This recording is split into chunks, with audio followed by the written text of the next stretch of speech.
Okay, this is a lesson on Introduction to the Unit Circle. So the first thing that we need to talk about is what is a unit circle.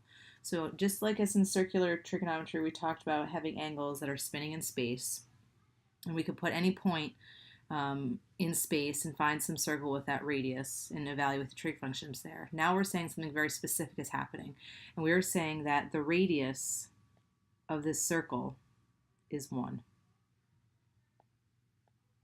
So a unit circle, by definition, is a circle with center 0, 0, so at the origin, that has a radius of 1 unit. Hence, unit, or 1 unit circle.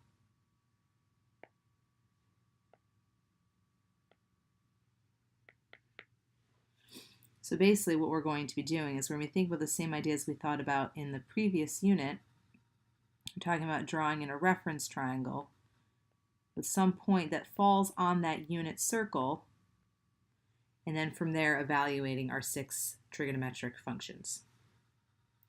Now something that I want to make sure that I say, and I'm looking at the example on our page, the example is talking about if I have some point 3/5, 4/5. And the thing that I want to make sure I make clear here is that 3/5, 4/5 is just telling us that there was some point, and that point was right here, and it was a point 3, 4 that was on a circle that had a radius of 5, 3, 4, 5, right triangle, Severine triple.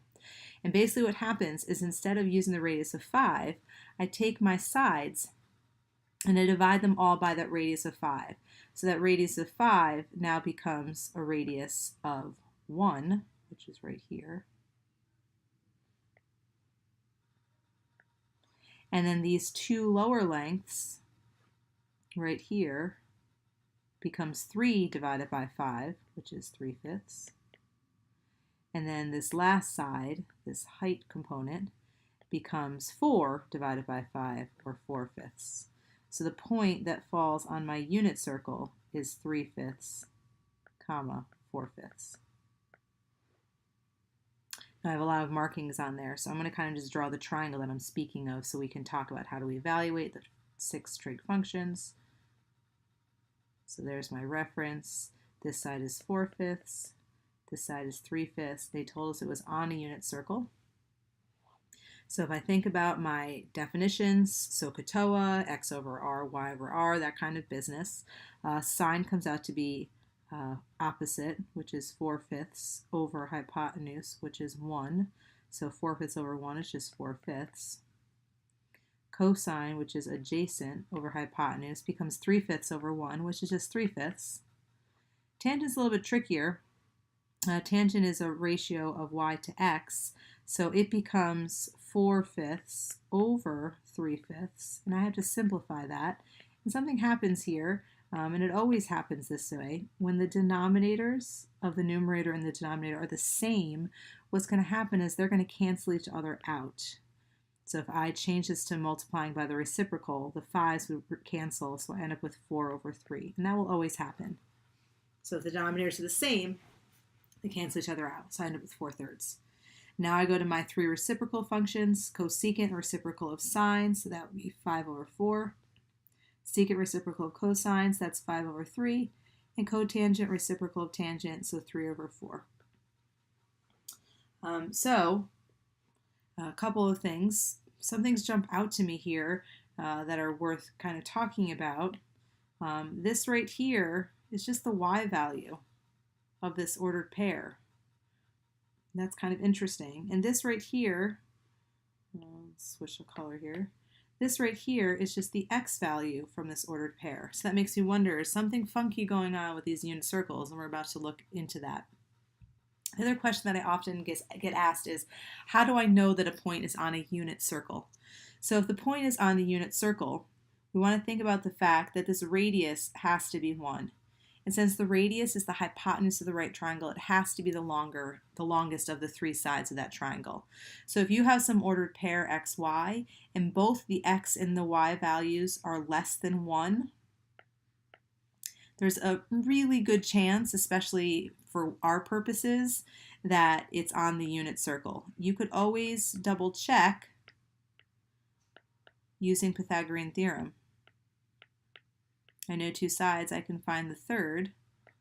Now obviously I have some work with fractions going on there, but I could check with Pythagorean Theorem just to make sure if it is on a unit circle or not. If x or y are bigger than 1, then there's no way that it's on a unit circle. So that's kind of the fastest way to consider that. All right, so let's continue. So let's go back to this weird coincidence of this y and this x, and let's talk about what's happening. So again, I've taken that triangle from this first question here, and I've just copied it down below. And this is on the next page of your notes. So what we're going to do is we're going to take a look at the definitions of our trig functions so far and the different variations. So we initially started out talking about right triangles, and in right triangles we said that sine was opposite over hypotenuse. We said that cosine was adjacent over hypotenuse, and tangent was opposite over adjacent. And then we introduced their three reciprocals. So in the reciprocals, we have hypotenuse over opposite for cosecant, hypotenuse over adjacent for secant, and adjacent over opposite for cotangent. So as I look at my kind of three pairs, that's where we started. The next thing we talked about was our circular trigonometry definition. So now instead of talking about opposite and hypotenuse, this is opposite, this is adjacent, this was hypotenuse. Now we started talking about these in terms of x and y and r. So for circular trigonometry, sine, the opposite became this y, this up and downness. So this became y over hypotenuse, which was r. Cosecant was the reciprocal of that, so r over y. Cosine, the adjacent, is talking about this bit here. So that adjacent component became our x, and the hypotenuse again is r. Its reciprocal, r over x. And in tangent, opposite is the y still, and adjacent is still the x. So we talked about these as being y over x, and its reciprocal is x over y. So that's what we have so far. Now we're going to take it one more step and talk about our unit circle definitions. Again, all ultimately going back to sine is opposite over hypotenuse, cosine is adjacent over hypotenuse, etc. But by having these new definitions, what's going to happen is our life is going to become so much easier as we start to evaluate our 6 trig functions. So now if I look at this picture, I'm on a unit circle. In a unit circle, we know that the r value is 1. So if I simplify down my previous definitions, I get that sine is now y over 1, which is just y, which is kind of cool, and that's what we saw up above. So if I know some point on a unit circle, the sine value is just the y value. Cosecant ends up being 1 over y, the reciprocal of y, which I don't really want you to think of. I want you to think about this as being the reciprocal of y. Not opposite reciprocal, just straight up reciprocal. And that's important. Cosine x over r, well now that's x over the radius, which is now 1, so that's just x. Again, I have a point on the unit circle, I take the x value, that's its cosine value for that angle. The secant is the reciprocal of that, and I'm not even going to write down the 1 over part right now. I'm just going to write that the secant of theta is just the reciprocal of the x value. Because I'll have the x or y, so I can, or both of them, so I can just flip it over, take its reciprocal. And then the reciprocal of tangent, tangent doesn't involve the radius in any of its ratios, so as a result, its reciprocal is still just, its value does not change from its circular definition. It still is just y over x, and then x over y, or you can think of it as the reciprocal of tangent if you already know the tangent value. That one is less important than the previous two. So knowing cosecant is just the reciprocal of y, and secant is the reciprocal of x is very important. So the big things that you're really going to take out of this is that the sine of any angle on a unit circle is y, and the cosine of any angle on the unit circle is x. I always remember alphabetically, c comes before s, x comes before y. Whatever works for you. I've heard some people say say something like sine and cosec, whatever works for you, again, but you need to remember sine is the y and cosine is the x. We're going to put these definitions into play a lot in the next couple of classes. But before we can do that, we need one more piece of the puzzle, and that is our special right triangles that we worked on from the very beginning of the year.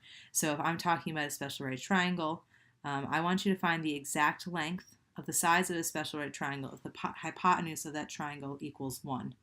So on the bottom of your page, these notes, you will see this triangle here, 30, 60, 90, and this triangle here, the 45, 45, 90. What I would like you to do now is put in a hypotenuse of 1 and solve for the other two sides of the triangle. So this x and this y, this x and this y. And then we will continue on from there.